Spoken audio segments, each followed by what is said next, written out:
एक बच्चा रो रहा था, अपनी माता जी से कहती है कि माँ मुझे मेला घूमने जाना है, मेला वहाँ पे लगा है, मुझे लेकर चलो ना।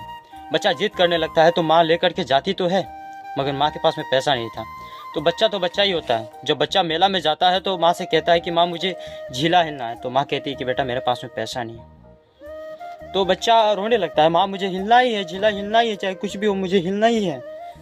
आप एक्चुअली देखे होंगे कि बच्चा ऐसे जिद करता है। तो माँ के पास में पैसा नहीं था, ऐसे भीड़ बहुत सारा था, तो उसी के वजह से बच्चा का हाथ छूट जाता है, माँ और बच्चा दूर हो जाते हैं। तो बच्चा फिर बाद में रोने लगता है कि मेरी मम्मी कहाँ चले गए, मेरी मम्मी कहाँ चले गई, मेरी मम्मी कहाँ चले गई।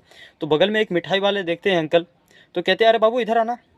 फिर बच्चा को बुलाते, बोलते कि रो क्यों इसलिए रहा है, अंकल मेरी माँ भी छट गई है। तो फिर उस बच्चे से चॉकलेट देते, कहते हैं बेटा चल मैं तुम्हें झीला हिला देता हूँ। बच्चा कहता नहीं, मुझे मेरी माँ चाहिए, मुझे झीला नहीं हिलना। बस छोटी सी कहानी है भाई, ये सिखाता है हमें कि संसार में सब कुछ है तुम्हारे पास, लेकिन तुम्हारी माँ नहीं है तुम्हारे सामने, तो फिर इस होने और न होने का कोई चीज़ का मतलब ही नहीं रह जाएगा। इसलिए तुम्हारे सबसे ज़्यादा ज़रूरी तुम्हारी माँ और पिताजी हैं, उनको कभी मत खोना। उनके बिना तुम कुछ भी नहीं हो, चाहे तुम कुछ अचीव कर लो, लेकिन कुछ भी अचीव नहीं रहेगा तुम्हारे सामने। माँ बाप सबसे इम्पोर्टेंट है तुम्हारे लिए।